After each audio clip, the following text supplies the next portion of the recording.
1918. For 4 years, cameramen from around the world risked their lives to film these images. Sometimes they recreated scenes afterwards in order to preserve them in our memory. We have enhanced their images with color and sound.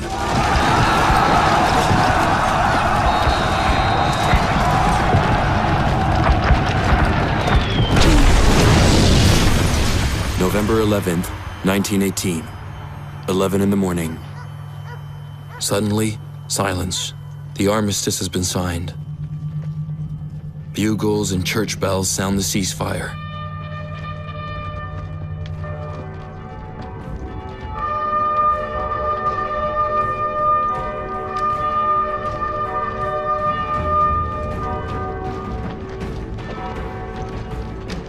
Moments before, Private George Lawrence Price, a Canadian, is killed. He is the war's last fallen soldier.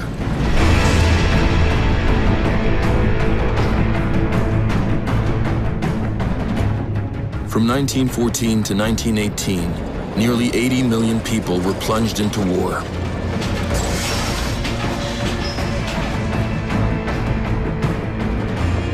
$10 million soldiers died, mowed down by bullets, blown to pieces by bombs, incinerated, starved, devoured by rats and lice, killed by the epidemics that thrive on misery.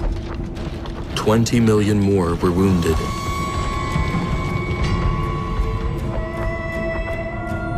What lunacy took hold of the Austrians, Serbs, Russians, Germans, the French with their colonies, the British with their empire, the Italians, the Japanese, the Turks, the Americans. The survivors can count themselves lucky.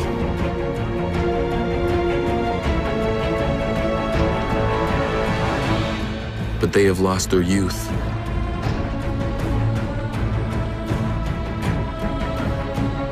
Or their face. Or their sanity. How did the world unleash this fury?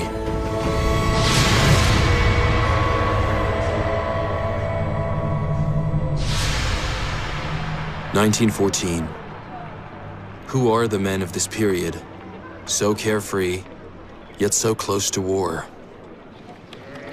Many of them are peasants, attached to their land,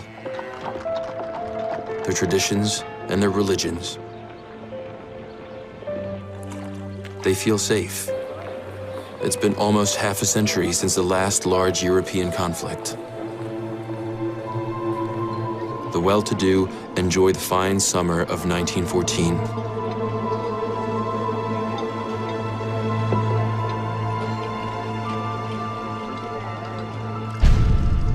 René Ferrari, 34, from a line of Italian immigrants who made their fortune in heating, is one of the first home movie enthusiasts. He believes that film will preserve the image of his happiness, not realizing how fragile it is. René is married to Jacqueline. They have 3 children, Pierre, Claude, and Alain, and a faithful maid, Alphonsine. They live a short distance from the railroad. Trains are so modern and practical. They go everywhere now. Soon they will transport armies. The train takes them to the French Alps, where they go ice climbing with only a cane and dress shoes. Innocence abounds.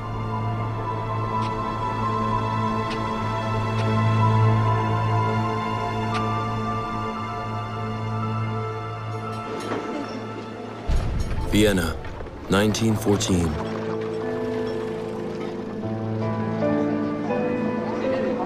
The great writer Stefan Zweig recalls the capital of the Austro-Hungarian Empire. New theaters, libraries, and museums were springing up everywhere. There was progress everywhere. What could interrupt this rapid ascent, dampen the elan, which constantly drew new force from its own soaring? A wondrous, carefree spirit reigns the world over. Never has Europe been stronger, richer, more beautiful, or more confident of an even better future.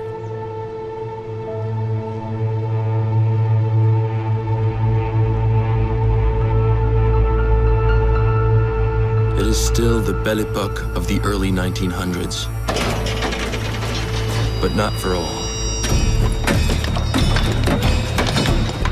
Workers put in twice the hours as those of today, yet earn half as much.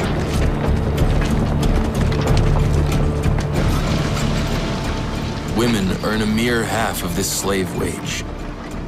In theory, children under 12 do not work in mines.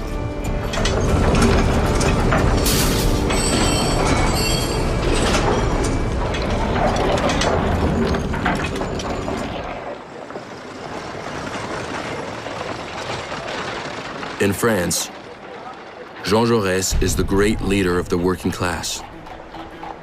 He is worried. He knows that among Europe's elite, many captains of industry speak openly of a war to end the movement for workers' demands.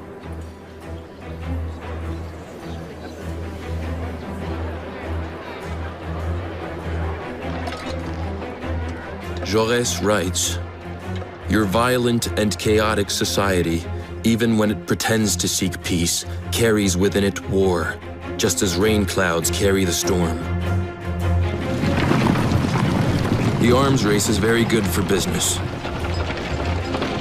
The great European powers prepare for war. Their endless military service trains men for war.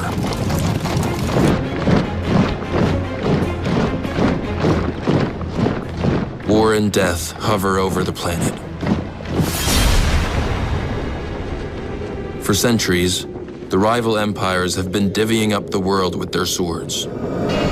Britain's conquests reach as far as Australia and Canada. France's from Indochina to Africa. Germany also has colonies, but wants a larger slice of the pie. Prior to 1871, Prussia was a divided state. By crushing France and annexing the French provinces of Alsace and Lorraine, it has become the German Empire. The Emperor of Germany, Wilhelm II, 55, surrounds himself with his military leaders. He orders the building of a navy that will surpass England's fleet.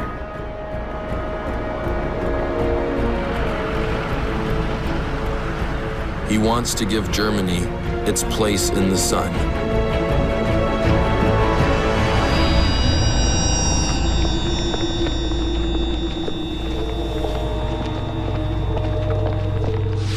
June 15th, 1914, Wilhelm II celebrates the 25th anniversary of his reign. He loves to parade, but can mount his horse only from a stool because of his handicap.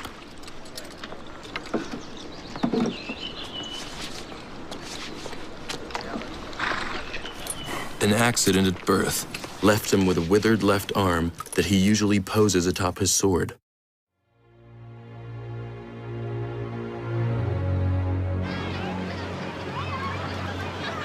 After years of failed treatments, he has developed an unstable character and is prone to violent outbursts of anger.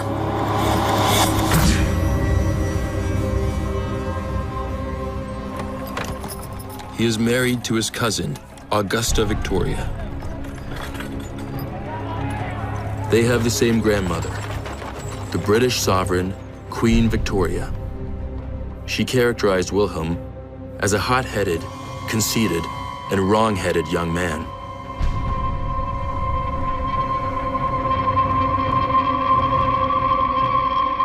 Wilhelm has a conflicted relationship with his English royal family, so powerful and dominating.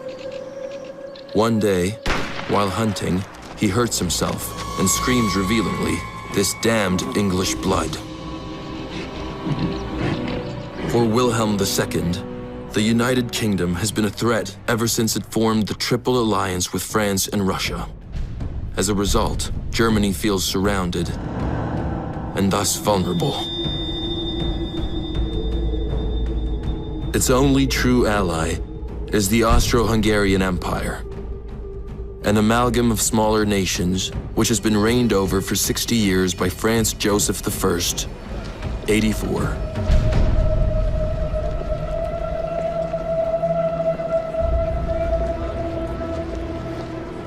His long life has been punctuated by tragedy, the suicide of his son and the assassination of his wife. Empress Elizabeth, Sisi, as she was known, was the sweetheart of his youth. He is now an old emperor, many of whose subjects demand independence. He rules a tinderbox, but Franz Joseph and his arrogant officers and politicians oppose reform of any kind. His empire is referred to as the Joyful Apocalypse.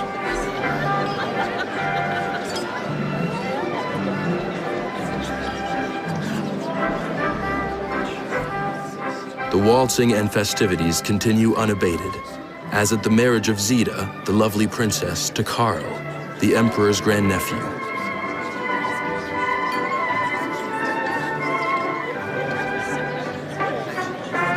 But it is his nephew, Franz Ferdinand, who is the heir presumptive to the Austro-Hungarian throne.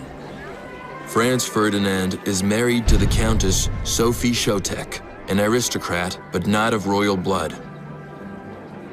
Franz Joseph does not approve, nor does he approve of the reformist ideas of his heir.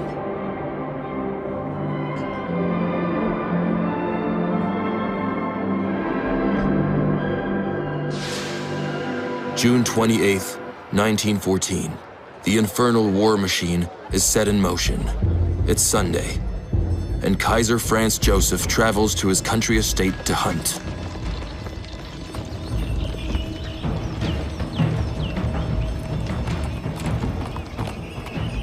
There, he learns that the heir to the throne, his nephew, Franz Ferdinand, and his wife have been assassinated in Sarajevo.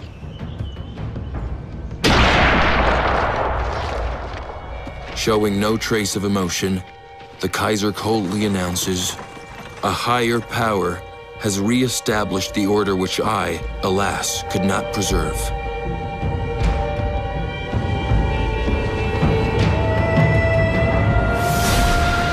Sarajevo. The name echoes like a scream across history. It is in Sarajevo that the world's destiny changes forever. In Bosnia, which Austria-Hungary has annexed recently. But Serbia had opposed this move. It wants to expand by uniting the Slavic peoples of the Balkans. June 28, 1914, Sarajevo. Franz Ferdinand, the heir to the Austro-Hungarian crown, together with his wife, has just escaped a first assassination attempt. They stop at City Hall to protest vehemently. These are the last images of the couple. When they leave the building a little later, they are shot dead with a pistol.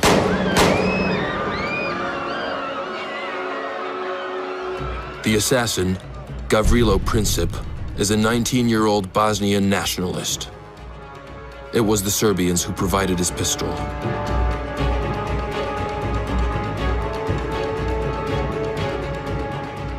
This assassination in Sarajevo will have unimaginable consequences. Though at first, it is covered as a minor news story.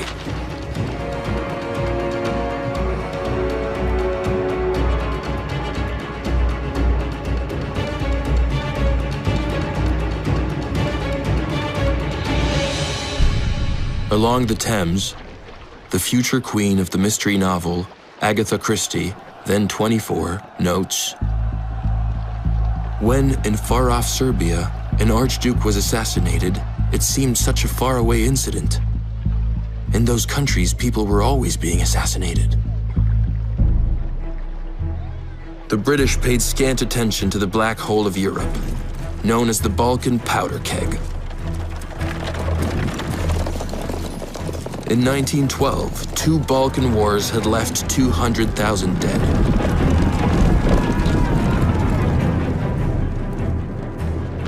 By 1914, in Great Britain, those distant tragedies have been forgotten. The English monarch, George V, 49, is also the King of Ireland and the Emperor of India. His realm is huge, but his powers limited. His foremost preoccupation is Ireland's struggle for independence. On June 28, 1914, he writes, "The assassination in Sarajevo is one more shock for the old Emperor of Austria." George V has no sense of what is about to explode, any more than the President of France, who has come to London on an official visit to reaffirm the Entente Cordiale, the new friendship, which after centuries of deadly rivalry, now links Great Britain and France.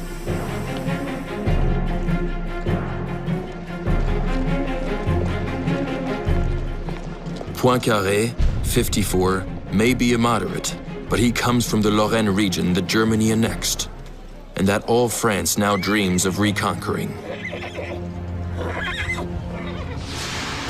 July 3rd, 1914, with the funerals of Franz Ferdinand and Sophie Chotek, the countdown to war begins. Austria's generals have long sought an excuse to subjugate Serbia. They cannot prove the country's responsibility for the Sarajevo assassinations, but they managed to convince their emperor. The Austrian Chief of Staff declares, "We must rid ourselves of the Serbs, for they are forever biting the heel of the empire, like snakes." But such a stance overlooks Russia, protector of the Slavs. St. Petersburg, the capital of the Russian Empire, is the seat of Tsar Nicholas II, 47, who has reigned over his 170 million subjects for 30 years.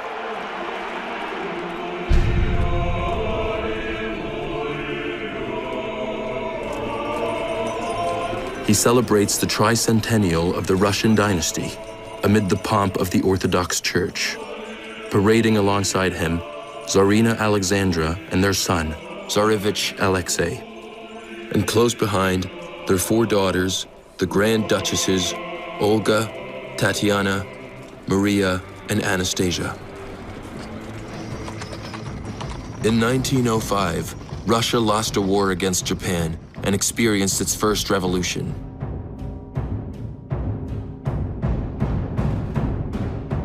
Since then, the country's economy has improved, despite the burden of high military expenditures. In early July of 1914, amid Europe's looming misfortunes, the Tsar takes a cruise on the Baltic Sea aboard his yacht.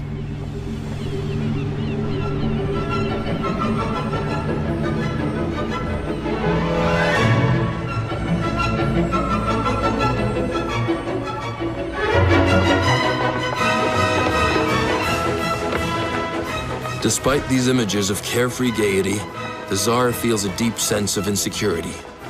Peace is under threat. And so is his dynasty. His heir, his sole son, the 10-year-old Tsarevich Alexei, is a hemophiliac.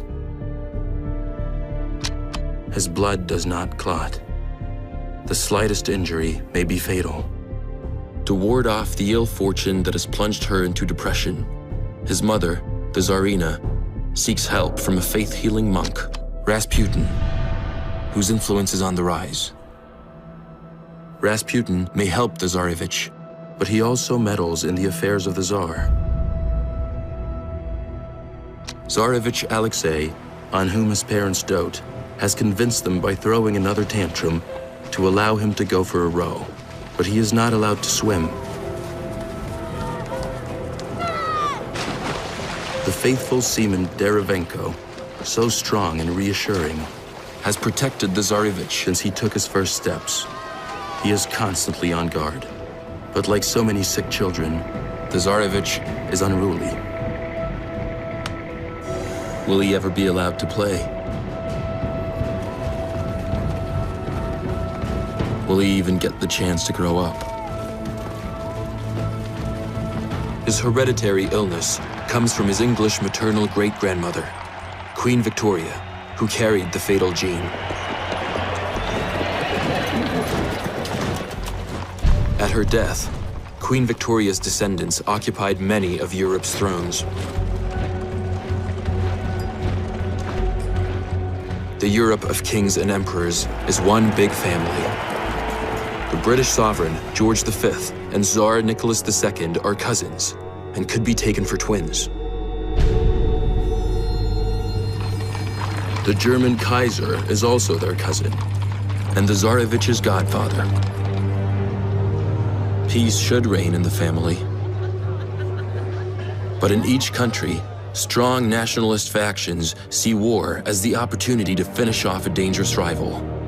And the assassination of Franz Ferdinand, the heir to the Austrian throne, is for Wilhelm II the most serious threat of all, an attack on the divine right of kings.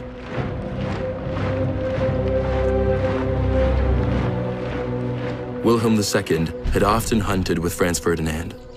The Archduke was part of his world, and for the Kaiser, a naive and impulsive man, the assassination is nothing short of sacrilege. Wilhelm II, his generals, and the German Chancellor Theobald von Bethmann-Hollweg all agree Germany must not waver, but must seize the opportunity of the assassination in Sarajevo to demonstrate Germany's will. Together, they decide to support their ally Austria in its plan to invade Serbia. The threat of war doesn't keep Wilhelm II from leaving on July 6, 1914, for a summer cruise on his yacht, an 8,000-ton, 130-yard-long Leviathan.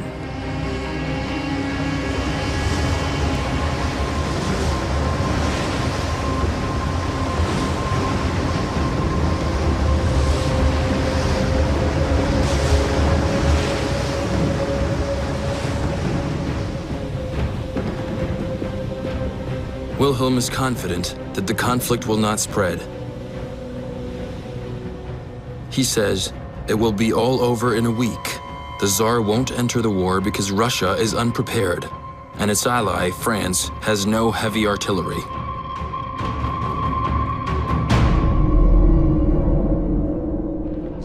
July 20th, 1914. The President of the French Republic, Raymond Poincaré, arrives in Russia. Poincaré, a secular Republican, has no qualms about supporting an absolute monarch and profoundly religious man like Nicholas II. The visit has been planned long ago.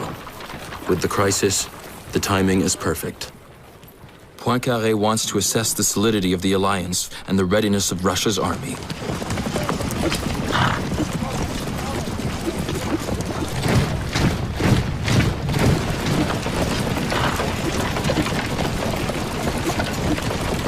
The French president issues a cautious statement.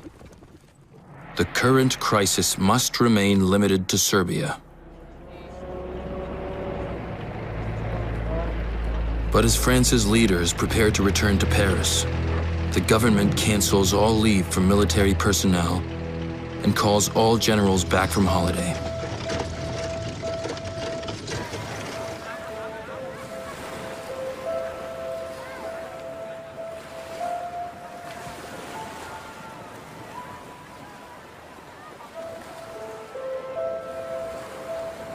While the wealthy enjoy their seaside vacations and ignore concerns about Sarajevo, the continent continues its inexorable descent into war.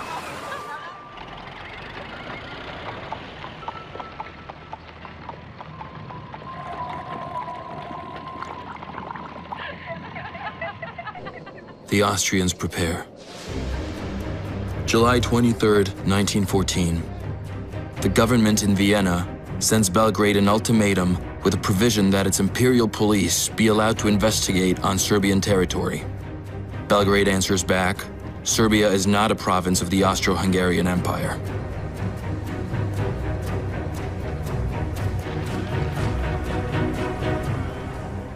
Austria's ultimatum to Serbia means war for the entire world.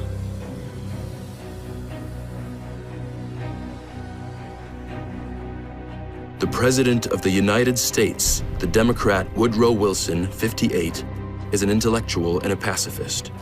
He wants to preserve America's neutrality. He says, I want to keep the United States out of a European war. In Canada, fear of war is headline news.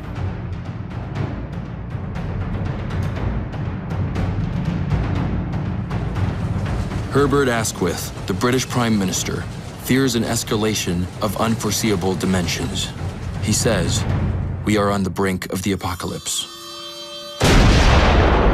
Its ultimatum having been rejected, Austria-Hungary declares war on Serbia.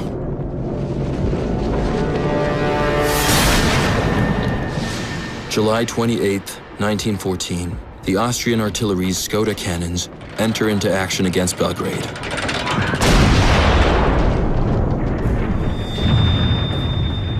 And Russia, given its alliance with Serbia, sends its troops to the Austro-Hungarian border.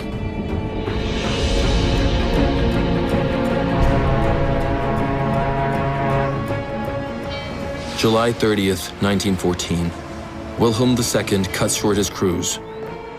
The Kaiser comes ashore with his dachshund, who precedes him everywhere. Given his alliance with Austria, he issues an ultimatum to his cousin, Nicholas II, ordering him to withdraw his troops from the Austrian border. Nicholas, on the contrary, mobilizes. He writes to his cousin and ally, George V of England. "I do not know what may happen. Austria has gone off upon a reckless war, which can easily end in a general conflagration."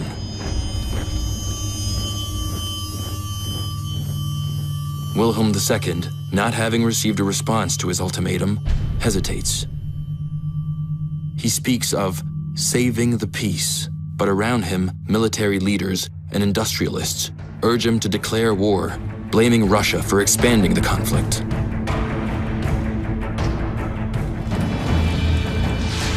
August 1st, 1914, Germany mobilizes and declares war on Russia. Young German recruits examine the contents of their infantry kits, which include the indispensable extra pairs of socks.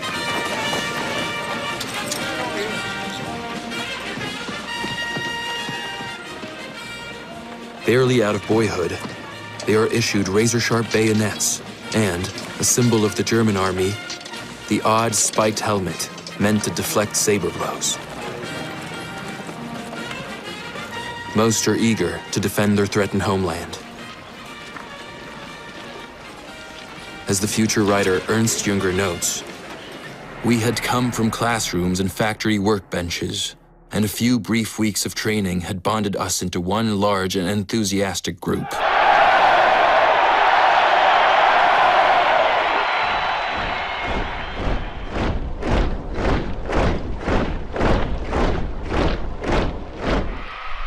In St. Petersburg, Russians, now at war, sing the imperial anthem that begins, "God protect the Tsar."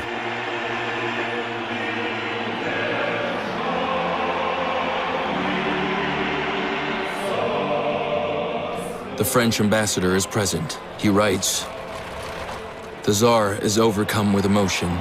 His people have invested him with a divine mission. He is the absolute master of their bodies and souls."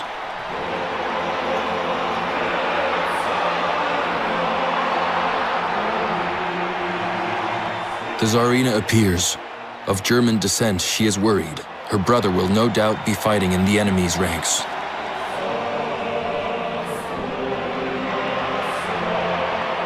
Rasputin cables Nicholas II. "With war will come the end of Russia and yourselves, and you will lose to the last man."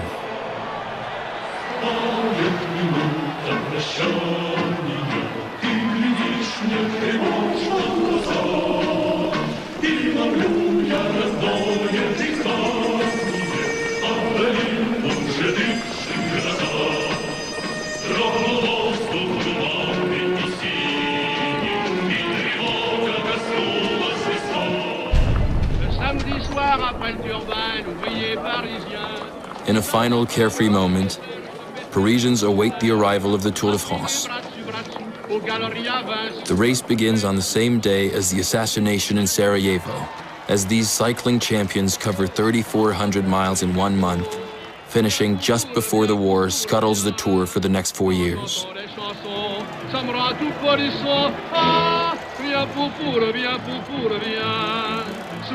The winner is the Belgian great, Philippe Thys of the Peugeot team. August 1st, 1914. Les Halles, the legendary food market, the heart and soul of the French capital, wakes up in mourning.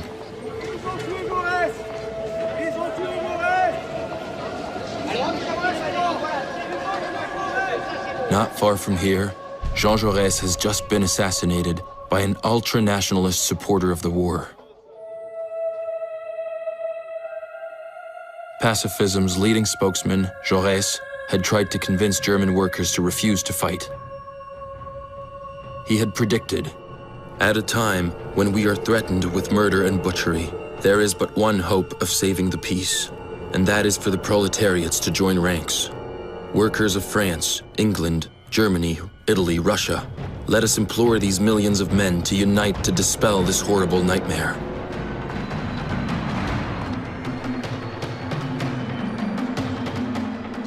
August 2nd, 1914.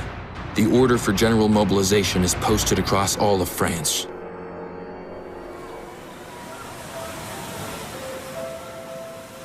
On holiday in Brittany, Louis Maufray, a medical student, describes the moment. It is a fine late summer afternoon. I hear the tiny bell of the cathedral ringing insistently. Everyone stops. We have understood. The women weep. The men, frozen, look at the cathedral spire, dazed and speechless. It's war.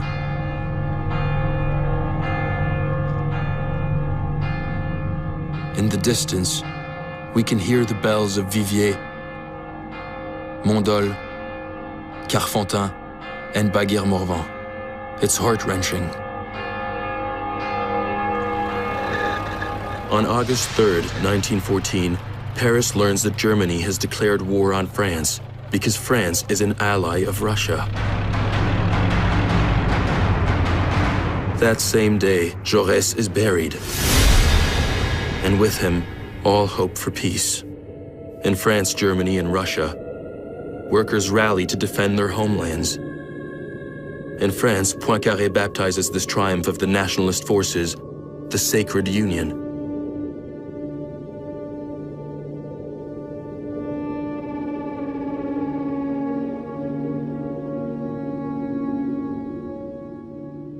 Three million Frenchmen are mobilized, following 5 million Russians, 4 million Germans, and 2 million Austrians. About all these men called up, Stefan Zweig writes, in 1914, what did they know of war after nearly half a century of peace? It had become a heroic and romantic legend. People saw it through the perspective of their school books and the paintings in museums. Brilliant cavalry attacks in glittering uniforms. A resounding march of victory with nary a victim. A wild, manly adventure. A wonderful and exciting experience. That is why they shouted and sang in the trains carrying them to the slaughter.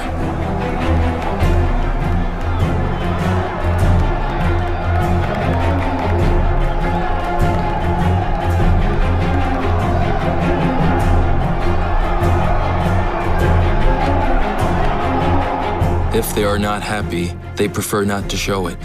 In Toulouse, a young farmer, Henri Desperrières, writes, any sign of sadness was banished. We swaggered before our fellow countrymen.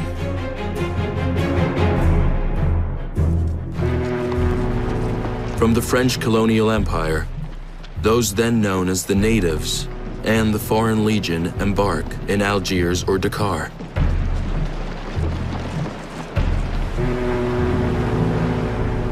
On boats almost as crowded as the slave ships of the past, resigned, dancing for the camera, they sail toward a world of the unknown.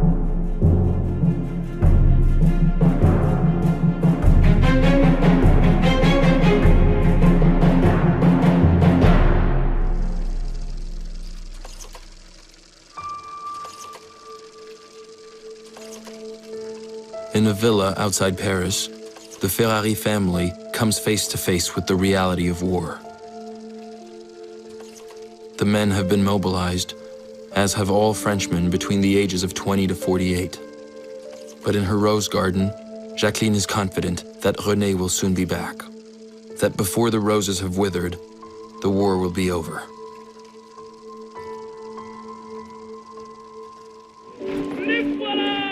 These farmers, off to defend their country, expect to return before the harvest is over. August 3rd, 1914. The Germans attack. They count on a rapid victory in a brief war. Their plan, known as the Schlieffen Plan, after the German general who devised it, consists of crossing Luxembourg and Belgium before the Russians attack from the east and force the Germans to fight on two fronts.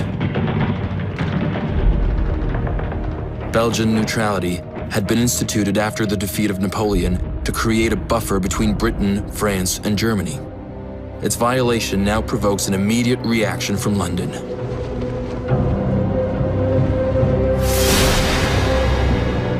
England declares war on Germany. August 4th, 1914. In London, on the balcony at Buckingham Palace, King George V says, "It is a terrible catastrophe, but it is not our fault. Please God, it may soon be over." The German High Command calculates that the British won't have time to reach the continent. The Belgian campaign will be over very quickly.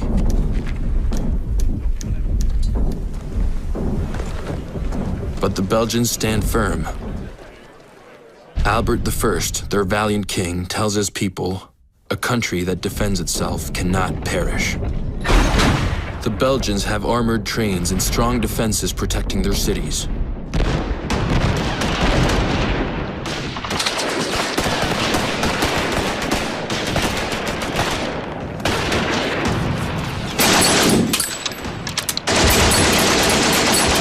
For the Germans, it is an unpleasant surprise. They fall several days behind on their battle plan. To crush the fortresses, they must bring in their huge Krupp cannons that fire 1-ton shells.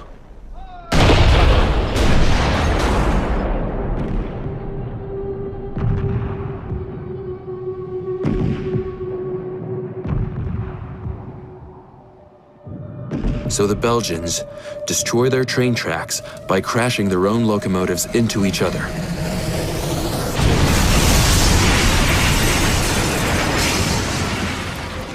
Forcing the Germans to lose time on lengthy repairs.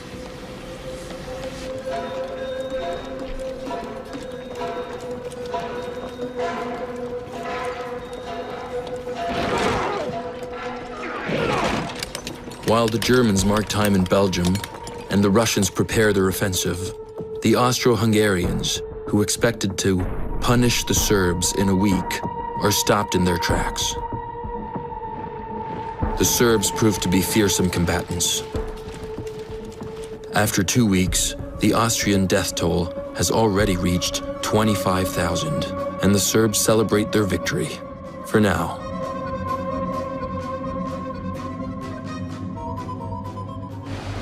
All this gives the British Empire time to mobilize. The world's largest navy goes into action. At its head, a young cabinet minister named Winston Churchill. Great Britain does not have an obligatory military service and needs volunteers. This poster of Field Marshal Kitchener, the hero of Khartoum, proclaims, "Your country needs you," a cry echoed by the country's recruiting officers.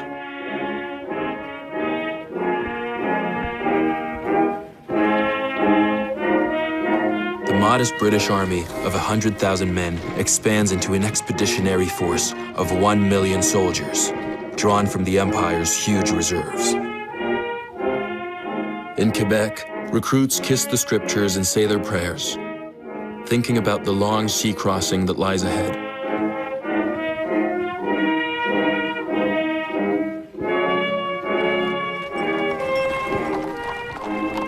These departures will become the inspiration for a heart-rending novel, War Horse, by Michael Morpurgo. It recounts the battlefield odyssey of Joey the farm horse. Joey, who can speak, says he was chosen because he was judged sound as a bell, fit for anything, cavalry or artillery.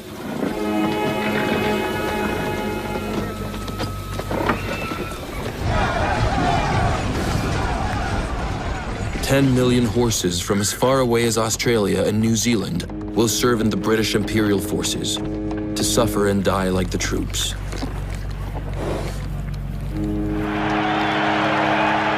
Without ever suspecting what awaits them."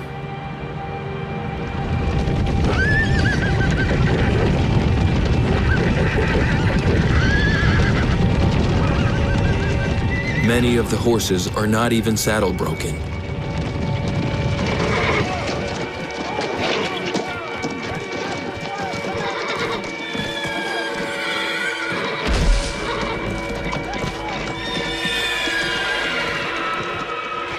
Joey the war horse declares confidently, "The soldiers are buoyant with optimism, as if they were embarking on some great military picnic."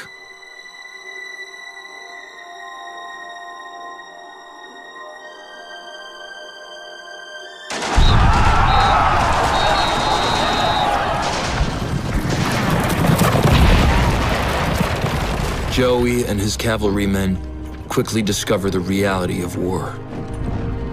The first casualties,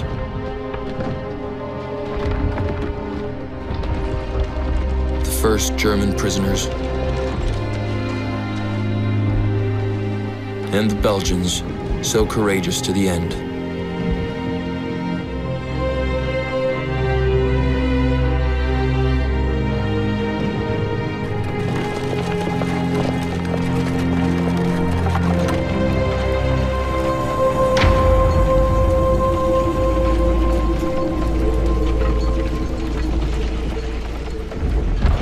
The French also have a resolutely offensive plan, known as Plan 17.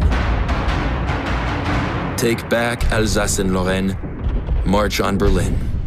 Their first objective, Mulhouse in Alsace. August 7th, 1914, the French take Mulhouse. This triumphant parade is staged for the newsreels. It features school children, bouquets of flowers, and patriotic outpourings from people in traditional Alsatian garb. The French Army of August 1914. The infantry is made up mostly of large battalions, as in the time of Napoleon, with uniforms unsuited for modern warfare, with conspicuous red trousers and no helmet. They swelter under thick woolen greatcoats in the stifling August heat. They must lug a heavy haversack and the famous Lebel rifle, weighing 11 pounds. But the Lebel, like the German Mauser and the British Lee Enfield, has a firepower never before seen.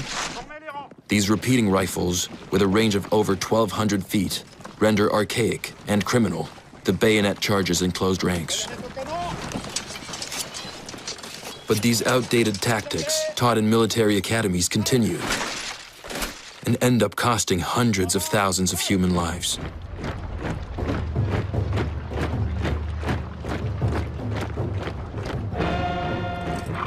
Three days after the filming of these scenes, the French troops are driven out of Mulhouse by a counteroffensive. The Germans then turn their machine guns on the local populace, whom they accuse of committing hostile acts towards the Kaiser's troops. In Belgium, too, the Germans have launched their strategy of reprisals.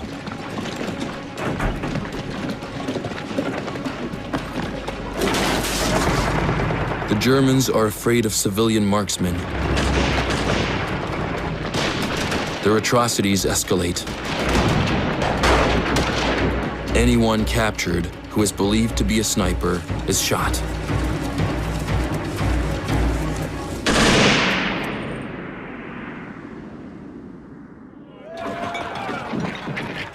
As with soldiers everywhere, alcohol assuages the horror and helps spread tall tales, including the one about the German infantryman stabbed by a Belgian priest.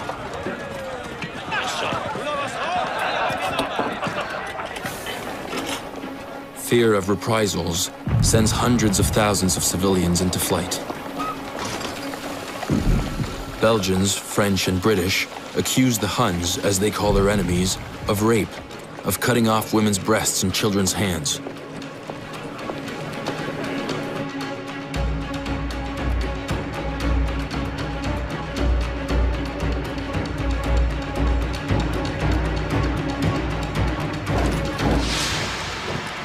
August 20th, 1914.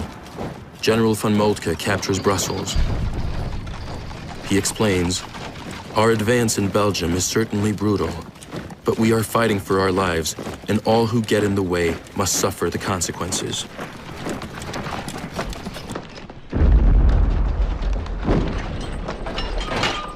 The Germans destroy historical monuments, lay waste to Louvain, the city known as the Belgian Oxford, and burn its medieval university and irreplaceable library.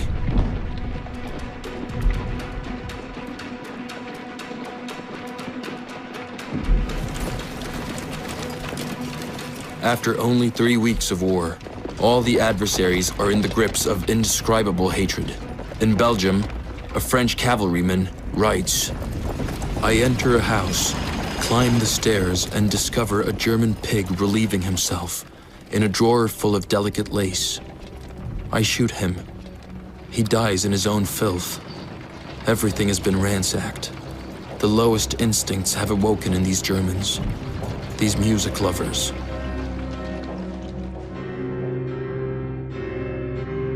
In the east, contrary to German plans, the Russians have crossed the border and entered East Prussia. And now it is the Germans who begin to flee what they call the Russian steamroller. August 22nd, 1914. Panic sets in.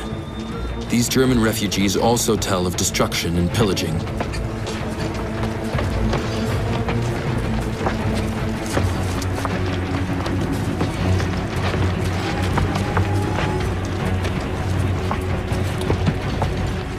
People are afraid. Uncertainty reigns.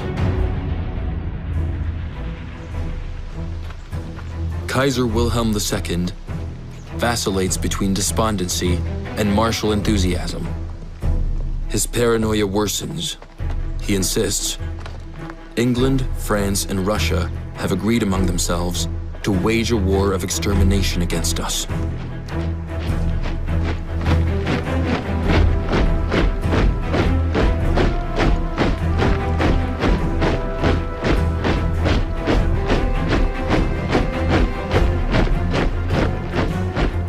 But the Germans are confident. They have just won 2 major victories at Mons and Charleroi, capturing thousands of prisoners. On August 22nd alone, 27,000 French soldiers are killed. It is the single deadliest day in all of French military history.